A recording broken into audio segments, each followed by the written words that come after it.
Ada mata pandang, ada telinga dengar, ada mulut diam, ada tangan garu, ada kaki goyang. Baik, lagu yang Cikgu Linda nyanyikan tadi mengenai anggota badan, iaitu mata, telinga, mulut, tangan dan kaki. Sebentar lagi Cikgu Linda akan berkongsi mengenai Gurindam 12, iaitu menceritakan cara kita memelihara anggota badan kita supaya tidak terjebak dengan perkara negatif. Iaitu apakah anggota badannya? Iaitu mata, telinga, mulut, tangan dan kaki. Jadi mari kita saksikan penerangan Cikgu Linda tentang Gurindam 12. Gurindam 12. Baik, kita pergi kepada tema.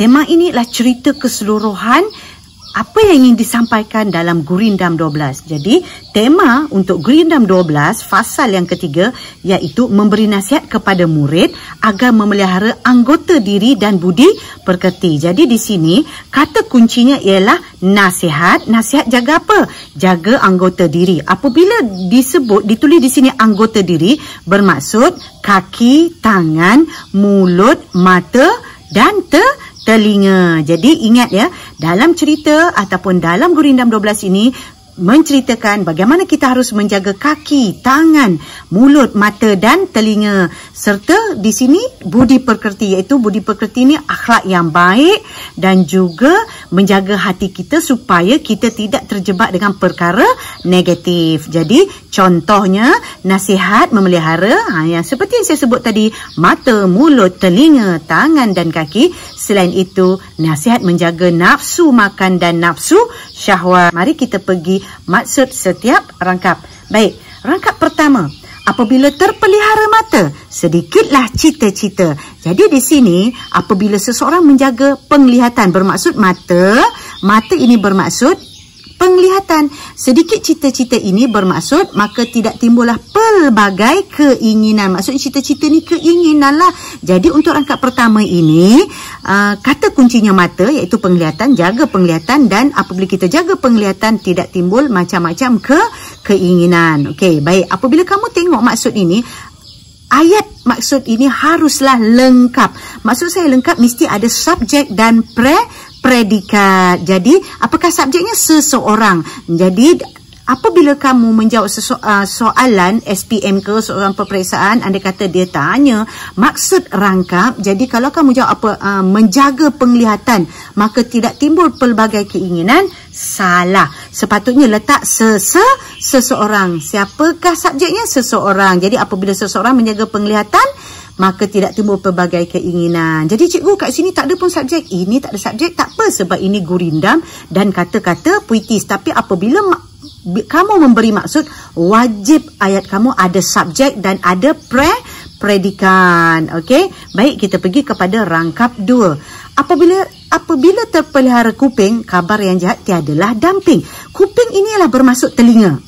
Telinga pergi kepada pendengaran. Jadi apabila seseorang, ingat ada subjek seseorang, ataupun cikgu saya nak letak kita, boleh tak? Apabila kita menjaga pendengaran, boleh, tiada masalah. Janji ada subjek. Mungkin anda berkata, cikgu subjek ni apa? Subjek ialah pelaku dalam jawapan anda. Siapa yang melakukan? Seseorang ataupun kita. Jadi apabila seseorang menjaga pendengaran, kuping, maka berita yang tidak elok dapat dihindari. Bermaksudnya tiadalah damping ini dapat dihindari. Maksud tak mendengar perkara-perkara tidak elok, fitnah, orang mengata sana, mengata sini. Jadi kita harus memelihara pendengaran kita daripada mendengar perkara yang tidak elok. Baik, kita pergi kepada rangkap ketiga. Apabila terpelihara lidah, lidah ini bermaksud pertuturan kita lah, percakapan kita. Nescaya dapat daripadanya faedah. Faedah bermaksud kebaikan. Jadi maksudnya seseorang. Jadi pastikan seseorang, mesti ada subjek. Perlulah menjaga pertuturannya, lidah iaitu pertuturan, maka banyak kebaikan akan diperoleh. Jadi faedah bermaksud kebaikan. Tapi cikgu, boleh tak saya letak faedah juga kat sini? Boleh, tiada masalah. Okey, cikgu boleh tak saya letak manfaat? Cikgu, banyak manfaat akan diperolehi. Boleh, tiada masalah. Janji ayat itu betul dan maksudnya Tepat. Baik, kita pergi kepada rangkap 4. Bersungguh engkau memelihara tangan. Kita kena jaga tangan kita, pelihara tangan kita daripada segala berat dan ringan. Apa maksud berat dan ringan ni?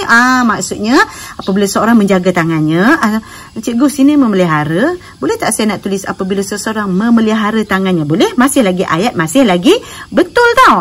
Jadi ini sengaja Cikgu Lina letak perkataan sama makna. Tapi kalau anda letak memelihara di sini pun masih lagi boleh sebab masih mengikut hukum tata bahasa, maka dapat menghindari daripada melakukan dosa kecil. Ni dosa ringan ni, dosa kecil, dan dosa besar iaitu berat. Jadi kita kena jaga tangan kita daripada melakukan dosa kecil dan dosa besar. Baik, kita pergi kepada perut besar. Apabila perut terlalu penuh, maka keluarlah fi'il yang tiada senonoh. Fi'il inilah sikap ataupun kelakuan tak senonoh. Tak senonoh ni macam mana? Nanti saya beritahu ya. Okey, jadi apabila seorang makan terlalu banyak, minta maaf ada kesalahan ejaan. Apabila seorang makan terlalu banyak, maka banyak perkara memudaratkan akan timbul. Maksud perkara memudaratkan yang tidak senonoh lah. Apakah contoh perkara tidak senonoh memudaratkan akan timbul? Apabila seorang terlalu banyak makan, dia malas, dia tidur, dia lesu, dan memudaratkan lagi, menyebabkan obesiti, menyebabkan kencemani, hipertensi ataupun darah tinggi. Jadi kita haruslah bersederhana dalam melakukan sesuatu. Contohnya makan. Jadi berhenti sebelum kenyang. Okey, baik. Okey, seterusnya kita pergi kepada rangkap ke-6. Rangkap ke-6. Anggota tengah hendaklah diingat. Maksud diingat ni kita kena jagalah. Apakah anggota tengah ini? Ialah hati. Hati ni. Hati di situlah banyak orang hilang semangat. Jadi apabila seseorang ingat, kena letak subjek. Menjaga hatinya, iaitu menjaga hati dia lah. Supaya jangan jadi jahat, jadi iri hati. Kerana di situlah orang akan hilang pedoman. Bermaksudnya hilang pedoman ni akan runtuh akhlak kerana dia tidak menjaga hatinya. Okey. Baik, seterusnya kita pergi kepada rangkap ke-7 iaitu rangkap terakhir. Hendaklah peliharakan kaki. Peliharakan kaki ni iaitu kawal pergerakan kaki lah ya. Maksudnya kawal pergerakan kaki daripada berjalan yang membawa rugi. Maka dia tidak akan pergi ke tempat membawa kepada kerosakan. Kerosakan kepada diri sendiri. Okey, cikgu boleh tak saya nak letak rugi kat sini tapi saya ubah sikit. Maka dia tidak akan pergi ke tempat-tempat yang membawa kerugian kepada diri sendiri. Boleh, tak ada masalah, tapi kena betul-betul lah. Tapi kalau kamu tulis ke tempat membawa rugi, tak jelas maksud dia. Jadi ayat tu kena betul dan sampai maksudnya. Membawa kepada kerugian kepada seseorang ataupun membawa kerugian kepada seseorang, boleh, tiada masalah. Baik, apabila seorang mengawal pergerakan kakinya, maksudnya janganlah pergi ke tempat yang tidak elok, iaitu clubbing lah, kelab malam lagi, mana ni banyaklah tempat-tempat tak elok yang menyebabkan kerosakan. Seterusnya, macam mana nak lagi ingat? Macam mana nak lagi ingat ini? Kata kunci nilai. Nilai, kalau soalan tanya nilai. Nilai. Kan tadi sederhana dan bijak kan? Sederhana, perut buncit, banyak makan. Bijak, orang yang masuk universiti ni, emoji masuk universiti. Bijak ni berkait dengan kaki, pergi ke tempat yang membawa kerugian kepada diri sendiri. Jadi kalau dia tanya nilai kesederhanaan. Kalau dia tanya bijak, apa bendanya? Nilai kebijaksanaan. Jadi kat sini nilai ini tidak boleh ada penyataan. Contohnya kamu tulis nilai kesederhanaan dalam melakukan sesuatu. Salah, tak boleh. Dia mesti satu patah perkataan. Nilai kesederhanaan noktah, nilai kebijaksanaan noktah. Tak boleh ada pernyataan selepas itu. Kalau ada pernyataan di peringkat SPM, tak dapat markah, kosong markah. Jadi apakah contohnya? Tetap contoh yang sama. Contohnya kita adalah makan secara bersederhana kerana akan memudaratkan diri. Kalau bijaksana, contohnya kita bijak mengawal pergerakan kaki agar tidak pergi ke tempat yang boleh membawa kerosakan. Jadi tetap contoh yang sama. Ni kalau tanya persoalan pula. Persoalannya ayat untuk persoalan ya. Ayat untuk persoalan bersederhana dalam melakukan sesuatu. Jadi kalau persoalan wajib ada pernyataan. Jangan tulis persoalan bersederhana noktah, kosong markah. Wajib ada pernyataan. Berbeza dengan nilai tadi, tak perlu ada pernyataan. Baik, kemudian bijaksana. Macam mana nak tulis dalam periksaan? Ini teknik dia. Persoalan kebijaksanaan dalam membuat timbangan. Maksudnya kena ada pernyataan. Apakah contoh dia? Contoh tetap, contoh yang sama. Tak perlulah saya bacakan.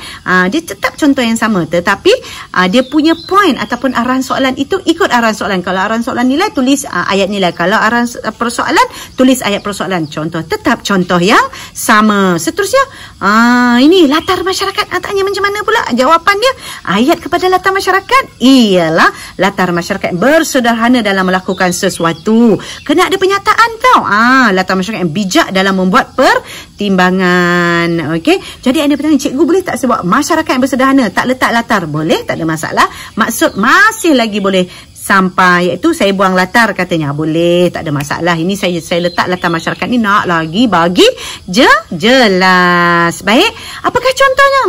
Contoh tetap contoh yang sama. Okey, baik, kita pergi kepada pengajaran. Macam mana ayat untuk pengajaran pula?